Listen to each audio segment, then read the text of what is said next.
আমরা সকলেই কামনা করি, আমরা সবাই সেটা প্রাপ্ত করতে চাই যা আজ পর্যন্ত কেউ প্রাপ্ত করেনি, সেটা পেতে চাই যা আজ পর্যন্ত কেউ পেতে পারেনি।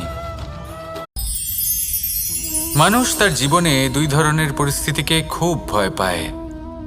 এক, কোনো কারণবশত কারোর সামনে নত হওয়া।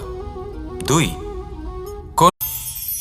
মানুষ কতটা বিচিত্র হতে পারে, সব সময় স্বপ্ন দেখতে থাকে যে কাল আমি এটা করব, কাল আমি ওটা শুরু করব, কাল আমি ওটা সম্পন্ন করব। এই পরিস্থিতি, কখনো এটা ভালো থাকে, আবার কখনো মন্দ হয়ে যায়। কখনো এই পরিস্থিতি আমাদের পক্ষে থাকে।